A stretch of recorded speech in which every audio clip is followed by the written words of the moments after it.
Alright, what's going on, guys? Gdogg here with another episode of Path of Exile.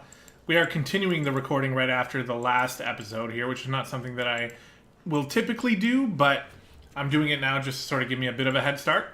We're going to go ahead and continue some stuff here. So we're going to have to go to the flooded depths, which we can find in the submerged passage. So one thing we should look at is the actual map here of Part 1 or Act 1.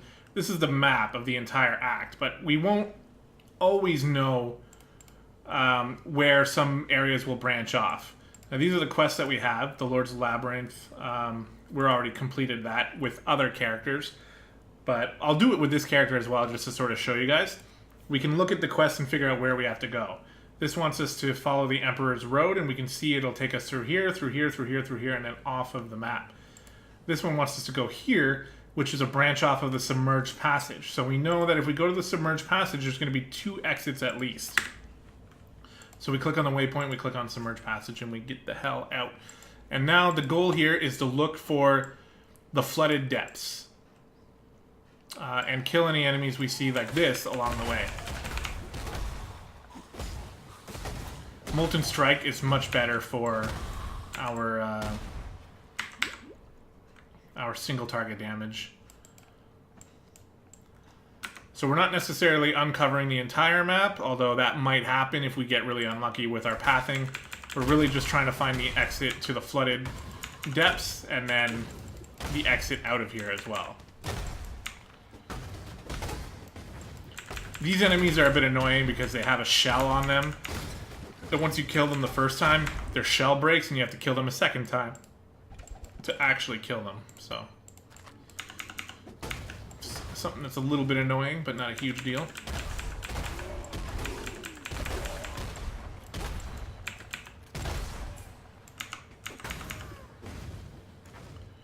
We don't need that vest.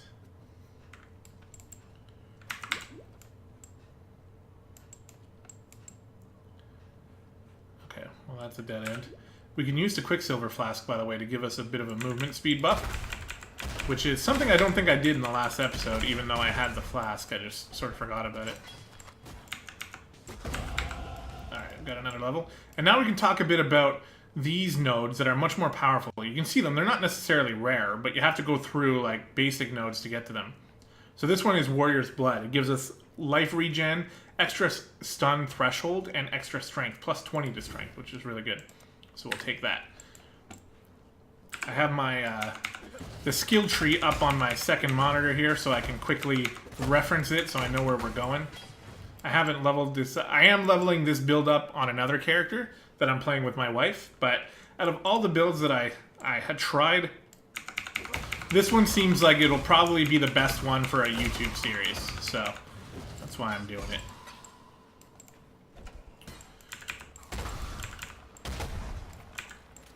So we're going to try to group these enemies up so we can get the most experience for our time spent fighting them. Honestly, part of me just wishes we can skip these guys because they're kind of annoying. They're hard to click on. And especially once you've already killed them and then they just come back to life, it's just sort of annoying. Alright. We're getting pretty unlucky with our pathing here.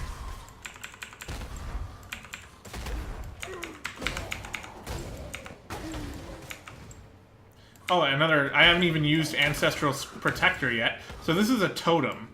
So I placed the totem there, and it actually acts as a little bit of a tank, and it does melee damage to the enemies. So it only does single target damage, but it's really good to drop it down right next to a boss as you're smashing him with your Molten Strike, and then the Ancestral Protector's hitting them as well. It can add up to be quite a bit of damage.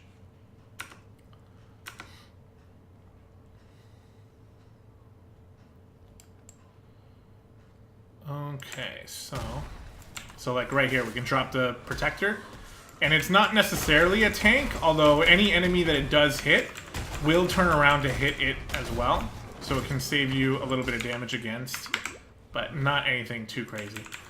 We have more Harbingers here. I've actually found more Harbingers today than I have in quite a while, so that's good. I wonder if they've increased the amount of Harbingers. I think there was like a tweet or some sort of forum post or something that indicated that they were thinking about doing something more with the Harbingers.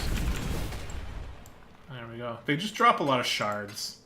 But it's good to find them while you're leveling up, because while you collect those shards early on, they'll be useful for you later on. Yeah, nothing going on here, so we'll just speed on out.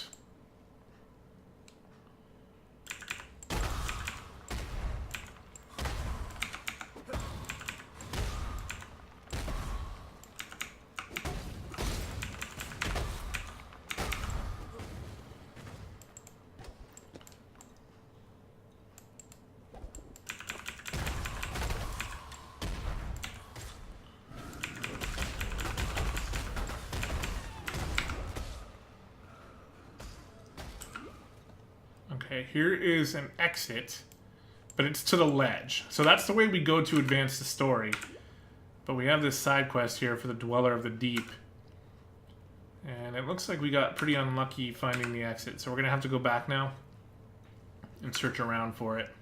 I don't think it would be up here, but I guess it's worth a shot. Not there. Nope. One thing about this game that I really, really like is the environments. I think they do a great job on the environments. And actually, one thing that I should probably do, don't even have any music on, turn things up a little bit. I apologize for that. I should have done that for the first episode. And here we go. We found the flooded depths here. So we can go down and kill the boss down here for the quest reward. But yeah, I should have had the music on earlier. I apologize for that.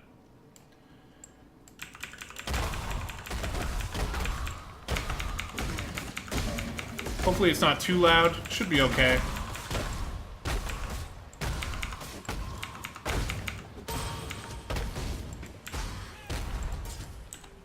You know what? One thing I will do is let's turn these down a bit, because there's going to be a lot of that. So this way you guys get like the ambient sounds, but the actual battle sounds aren't overpowering.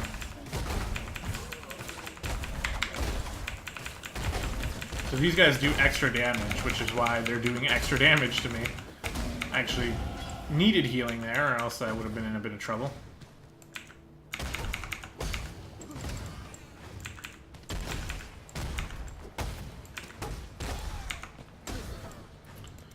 So the next point goes up here. So we're going to be going for Heart of the Warrior. So we're really focusing on defense early on with this build.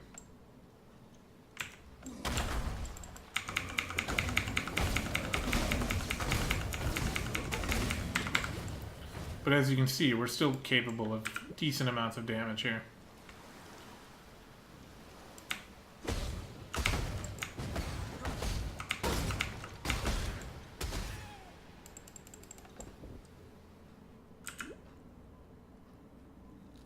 Ah, I got bamboozled. I thought there was an exit here.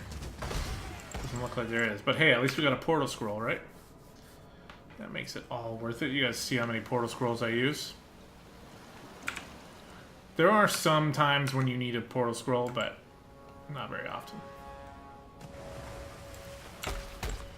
Use an Ancestral Protector to just wail on these guys, kill them all by himself.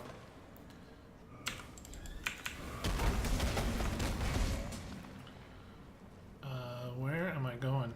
Okay. This is kind of an awkwardly put together map.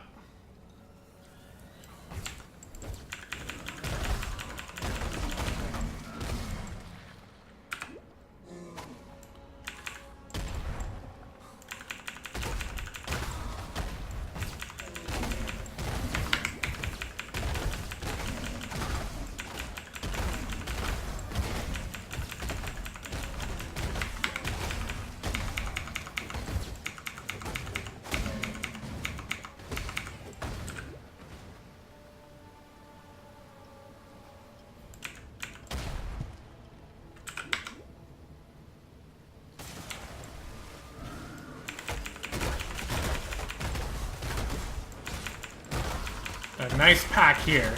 Packs like this are always worth killing because you're gonna Gonna get a lot of experience for these guys. And a chromatic item. I think we're getting to the boss here.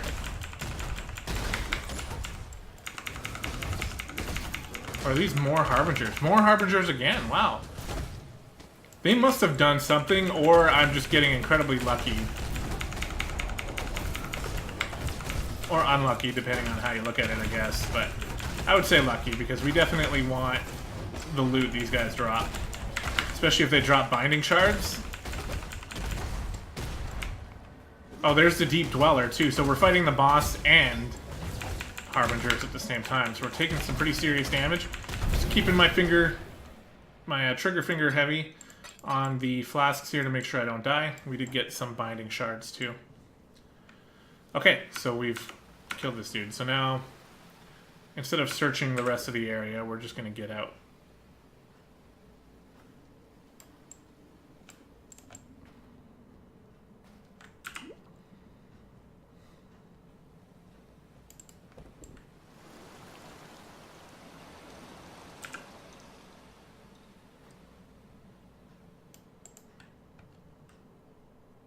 We can come out here and then just go to the ledge, which I already found over towards the right here.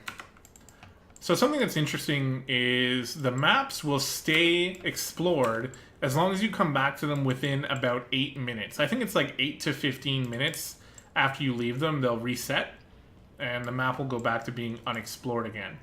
You can also hold control to click on, and as you hold control and click to go into the zone, you can choose to reset it that way as well, which a lot of people like to do because there are some zones in the game that are especially efficient for farming experience or for farming orbs of whatever kind. So you can choose to go back into the zone and reset it and just do it again as much as you want. But the enemies do not level with you. See, if I do this, I can say new and then come in, and now it's going to be fully empty and refreshed with new, well, not new enemies really, but all the enemies will respawn and it's a new map. If you hit tab, you can see the monster level for this area is level 5 and some other stuff. But the monster level is really the most important thing because we are level 8 and now we're in an area that the monsters are level 6. So we're actually killing a little bit too many enemies on our way through here, technically, but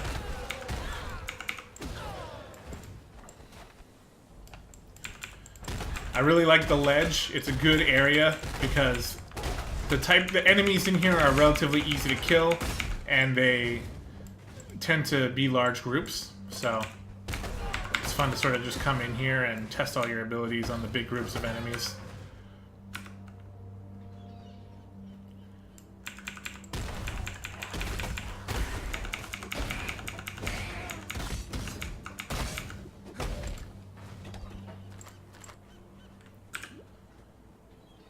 We are already starting off poorly here, so I guess it's this way.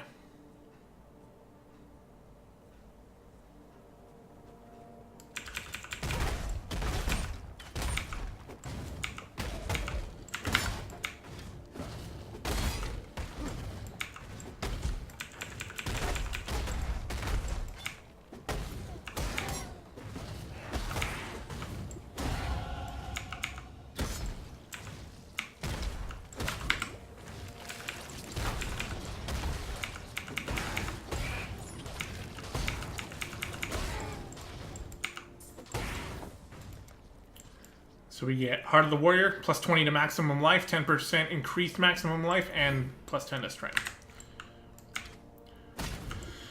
So we're a little more tanky and a little better at melee physical damage.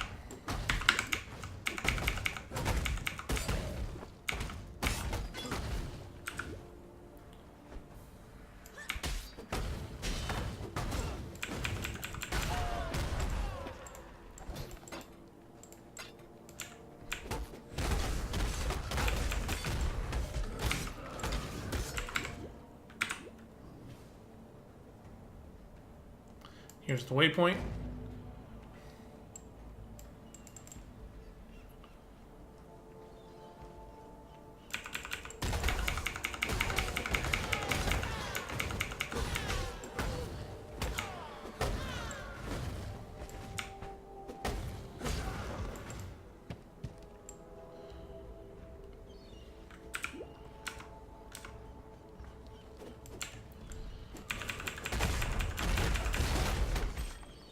Love that Ancestral Protector. Throw him in the middle of an enemy group and then just start using your own AoEs and you'll kill that group incredibly quickly. And he's really good at hitting the enemies that you can't see. Like, for example, those like crustaceans I was fighting before. He's really good at fighting those things because you can't see him, but he can.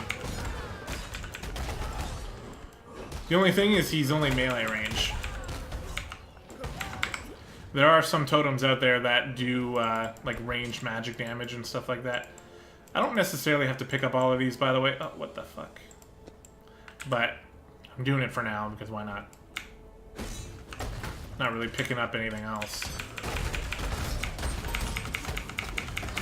And he will draw their attacks too sometimes.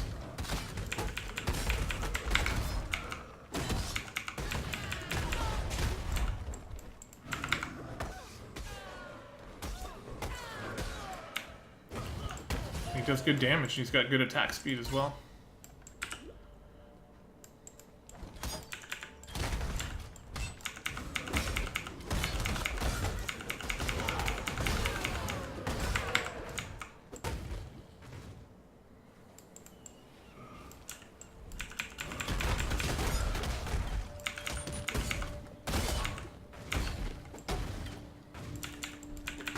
Got some magic skeletons over here. These guys are extra accurate. But it doesn't matter, because they're also extra dead. So this is like the boss of the zone. Kuduku is always going to be here. Very easy to kill, though. Yeah, see, like, I'm not picking these things up. I don't need those. Might be decent to trade, but probably not that much.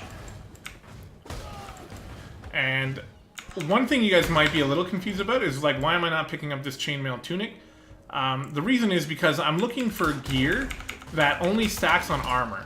Now, off the top of my head, actually, I can't remember if that's what the guide is really, or that's what the build is really about. I can't remember off the top of my head. It might actually be that that piece of gear might be really good for me. I'm gonna have to double check. The more I play this build, the better I'll understand it, and the better I'll actually play while recording. But for now, it's not really a big deal to stick with the armor that I have. Here are more Harbingers, so definitely there must have been an increase in the amount of Harbingers around the place, because I haven't fought this many in a long time.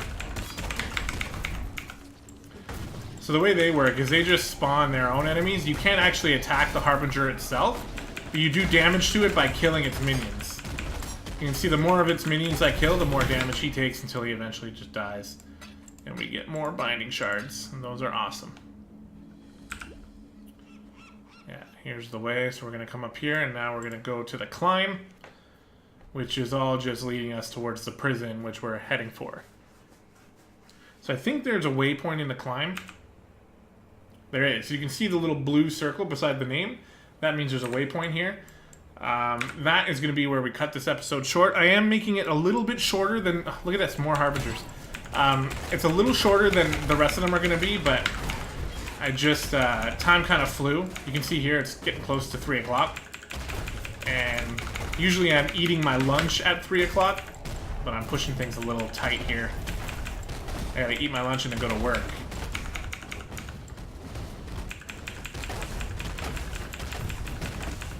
Let's use an Ancestral Protector here. There we go. Another Binding Shard. Even if it's only one every Harbinger group, I'm okay with that. I'm probably approaching having enough shards to have a full orb. And when we do, we'll make something good happen with it.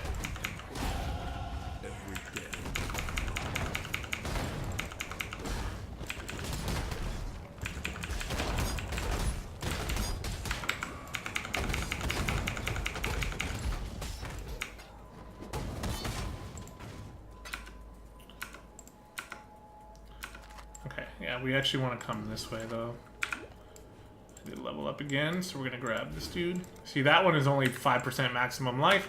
Not a huge deal, but in the grand scheme of things, they will all add up.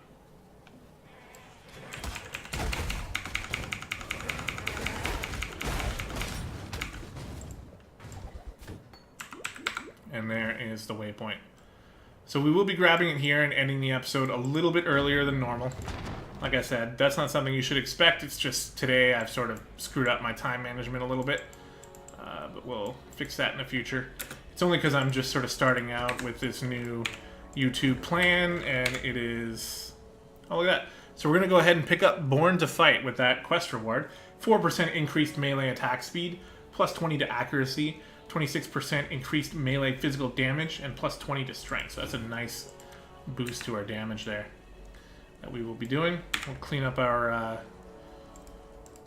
bags a little bit. Okay, so see, these gauntlets have... it's chromatic. I don't necessarily need a chromatic, but I'm definitely happier with the links. Let's see, does Tarkley have any boots? Greetings.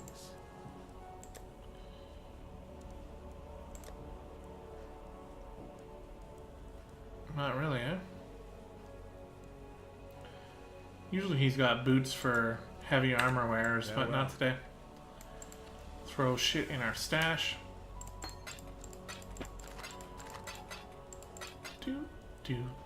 I love the music here, by the way. Get a couple things for those. Throw them in the stash as well. And that's a cleave. Cleave is pretty good, actually, but we're not using it for this build. Okay, that's going to do it for this episode, guys. I hope you enjoyed. Thanks so much for watching. Let me know what you think about Path of Exile in the comments below. Thank you again, and we'll see you next time.